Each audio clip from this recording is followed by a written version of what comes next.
बोले बस चल।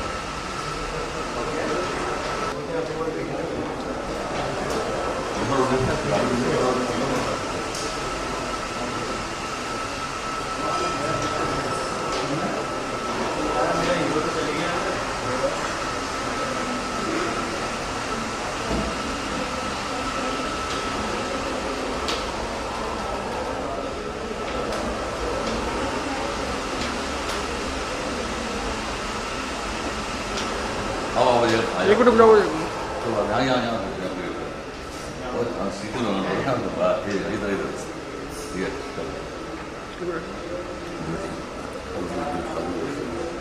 One second, sir, please.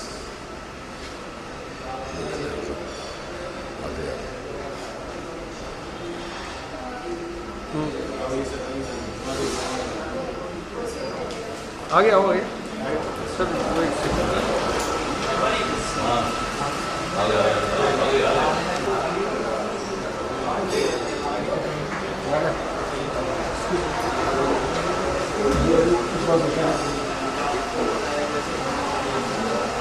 Sector that can fulfill the promises is SME sector, sir. I'm sure that you will continue to patronize this sector in the times to come. There are a lot of grievances from the SMEs still. A lot of time has been taken in deliberating, but the action has been missing. We had policy paralysis in the past, which I'm sure is going to be done away with, and the fast action that is coming from this government, we are sure that things would look more positive, especially to increase the,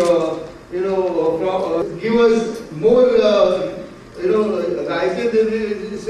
काम बढ़ेगा, especially excise and other limits as well. So I'm sure you will take the cognizance of the same. And on this occasion, I again welcome you to this program, sir. Thank you very much. Thank you very much, Mr. Raikal. And I now invite Shri P.K. Jain, he is the Chairman, National Council for SMEs, Assam, to give the welcome address.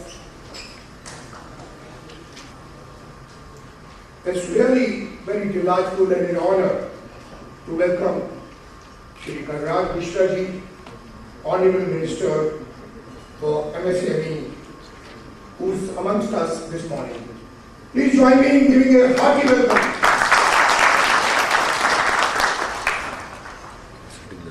Shri B, Shri Manish Kedia, Director Resurgent India Limited, Shri Chirag Rathod, Director Bell Fine Invest, Shri S. Agarwal, Chairman Microfinancial Council, and a dear friend on the Managing Committee.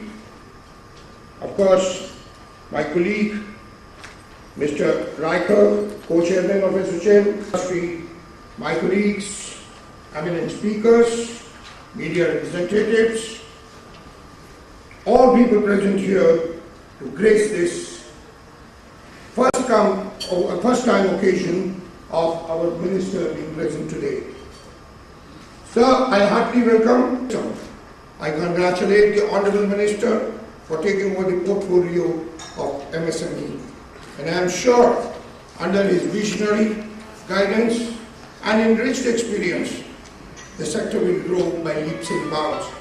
I'll take a minute and held many more positions of state and national level. He was a cabinet minister in government of Uttar Pradesh, holding the portfolio of public works, medical, education, tourism during 97. He was a member of Rajya Sabha and candidate from Lucknow of the BJP. Friends, a small delegation led by me met the Honorable Minister 2 days back, and I must thank him for the patient hearing and the spontaneous agreement to join us afternoon by. More importantly, they are the second largest employer of manpower after agriculture. SMEs in India operate mostly in the unorganized sector and are the source of livelihood for millions of people.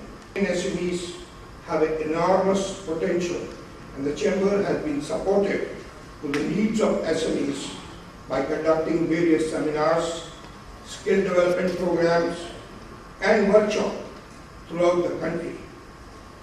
We have been doing this in association of Ministry of MSME and respective state governments.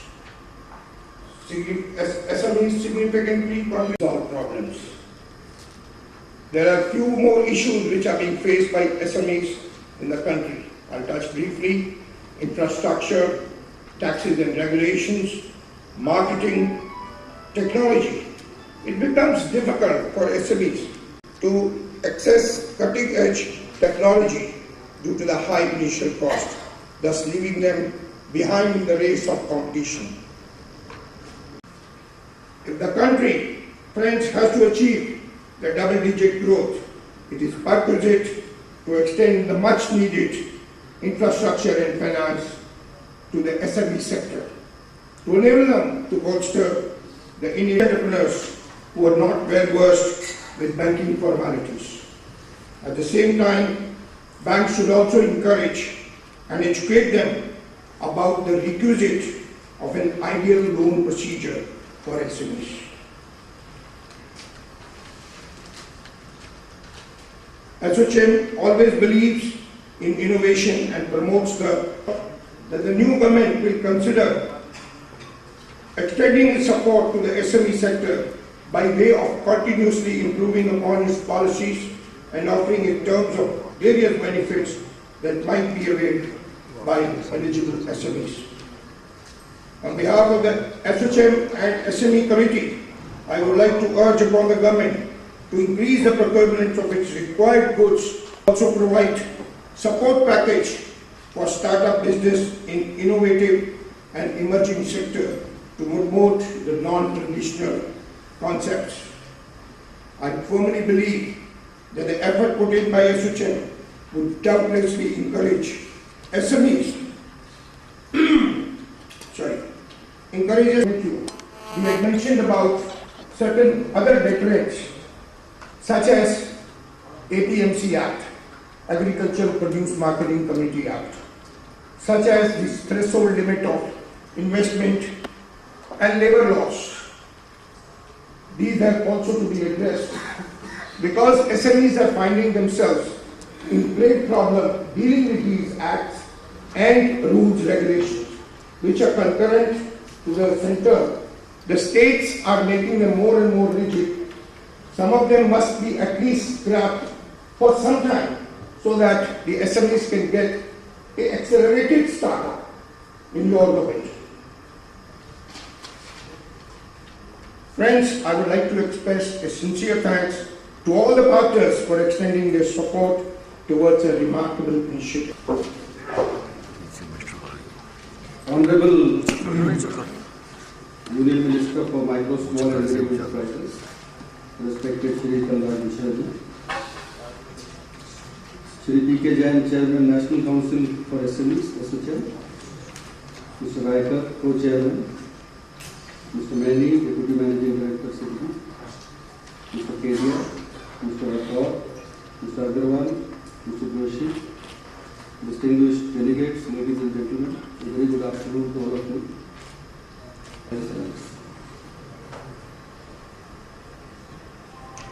We have been, at least I have been talking about the smoother and timely and adequate access to finance for the MSME sector for not only for years but for decades. And I am still, after taking charge, expressed the need to improve the delivery of bank finance to the MSMEs in the country. I thought the issue still remains to be sorted out. While we have very good policies. The policy of classifying priority sector, all the credit given to the MSME sector in the country, which is a very unique policy in the world. I mean, no other country has that.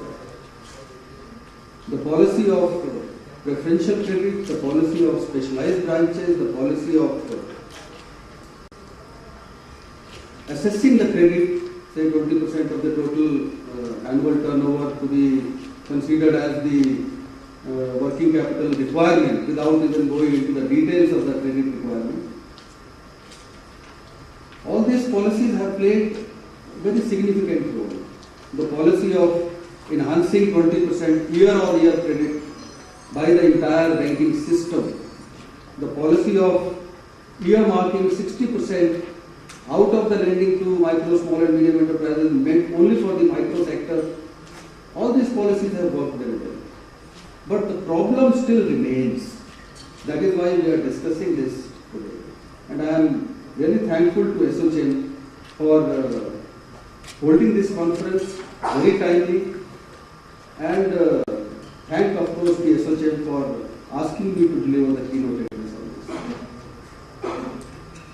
So I will be talking on behalf of the MSME sector, on behalf of you all, not on behalf of the government. We have seen over the years that the banks have also been very positive in meeting the requirements of the MSME sector. The Reserve Bank of India has given directions from time to time in implementing the policies of the Government of India for the MSME sector. And the credit flow to the MSME sector has also been rising. I was compiling the figures before coming over here. Let me just give you some figures as to how the MSME sector credit has grown.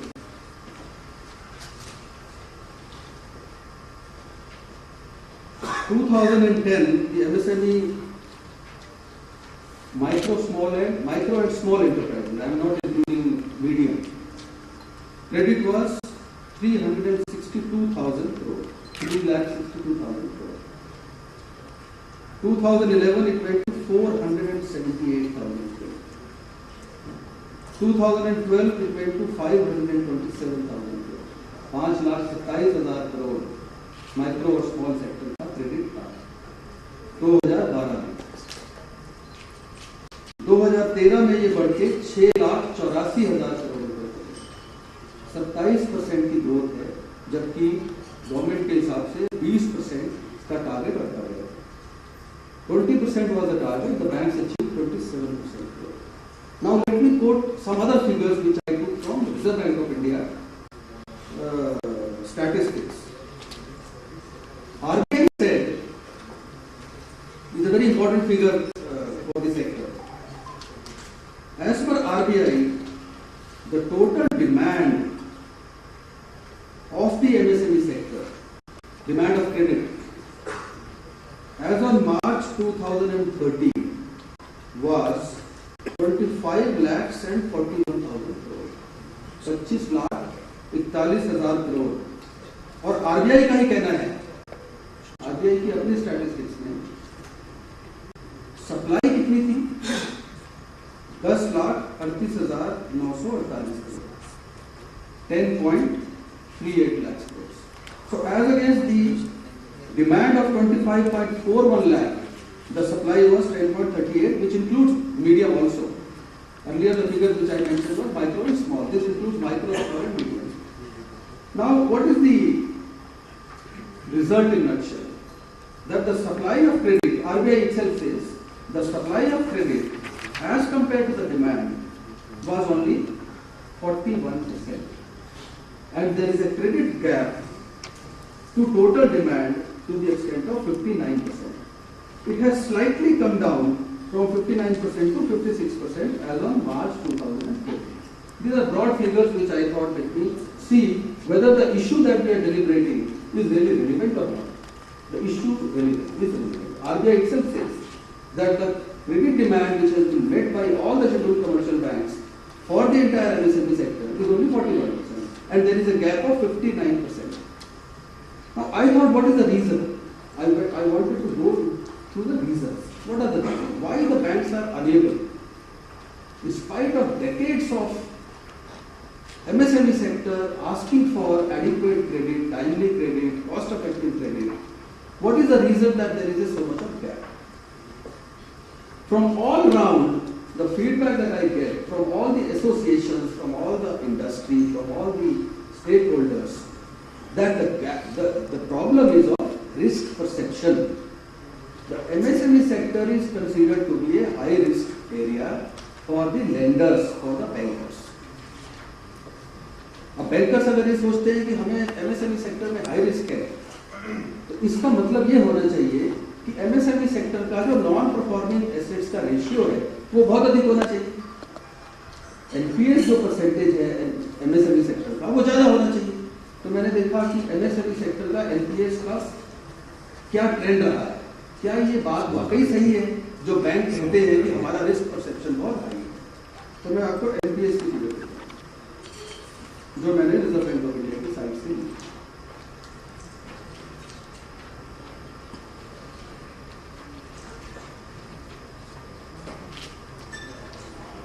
मार्च 2010 में पूरे micro और small sector की जो non performing assets RBI की side से मुझे मिली वो थी सिर्फ 20,000 करोड़ रुपए।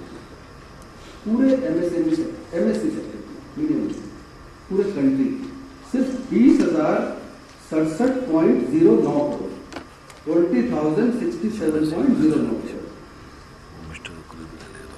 और बाकी सेक्टर्स की कितनी थी? 61,740 करोड़। तो MSE सेक्टर की तो उससे भी 1/3 है जो टोटल NPAs है बाकी सेक्टर्स के। 2010 के बाद मैं चला 11, 12, 13 की तरफ। माइक्रो और स्मॉल सेक्टर का NPA 2010 से 2011 में हुआ सिर्फ 20,000 से 21,000 करोड़। 2011 से 2012 में हुआ 21,000 से 26,000 करोड़ और 2012 से 2013 में हुआ 31,000 करोड़। इसका परसेंटेज भी मैंने देखा है। 2010 में 5.54% था NPS माइक्रो स्मॉल क्रेडिट का टोटल क्रेडिट के ऊपर, जो कि घटते हुए 4.44 हुआ 11 में, 4.99 हुआ 12 में 4.99 और 2013 में 4.60 रह गया। इसका मतलब 2010 में 5.54 से घट के 2013 में ये प्रतिशत 4.6 रह गया। कि बाकी सेक्टर्स का NPA का परफॉर्मेंस भी देखना चाहिए। अगर इसमें 20,000 से 31,000 करोड़ हुआ है तो बाकी सेक्टर्स में NPAs का क्या लेवल रहा है, क्योंकि रिस्क परसेप्शन माइक्रो और स्मॉल सेक्टर का ही सबसे ज्यादा मुझे बताया जाता है। मार्च 2010 में gross NPAs other than MSEs, micro small enterprises, were 61,741 crore, which increased to 72,862 crore in March 2011, which further went up to 1,10,000 crore in March 2012, which further went up to 1,52,000 crore in March 2013. March 2014 figures are not available on RBI website, but I have collected those figures also through other publications. This 1,52,000 crore has gone up to 2,38,000 crore. Now, the perception of the bank, what I am trying to build around is that the perception of the banking system, the lenders, that micro and small sector, micro, small and medium sector is the high risk area is totally false. Whereas the NPS percentage in micro and small sector has been steadily declining. The NPS percentage in case of other borrowers, the large and other sectors, has been consistently increasing and increasing at a very fast pace. The Government of India on its own, the Ministry of Micro, Small and Medium Enterprises, has also established a mechanism for providing credit guarantee fund trust. for micro and small, where the guarantee is granted by the ministry with the help of SIDBI, that is a trust which has been set up to 1 crore. So that is an additional comfort which is given because of the ministry's efforts to the banking system. Even then, the lending ratio has not improved to the extent that the government desired and the sector needs. So having said that, there are 2-3 more issues which I would like to draw your attention and of course the kind attention of the Honorable Minister. We have really, over the last few days that we have been having the meetings with the Honorable Minister, his major concern has been finance, availability of finance to the sector. Because probably he has also experienced over the years that all the sector has been complaining about this thing, or non-availability of adequate flow of funding and cost-effective funding. The rate of interest has been high. The security problems still exist, the collateral security issues and the availability of timely credit. First of all, not only timely, but availability of credit itself, that has been an issue. So while the Honorable Minister and the Ministry has been working, and we all are finding, in fact, ways, the Honorable Minister is also going to call a meeting of all the bankers which are indicated, and we are going to talk about that.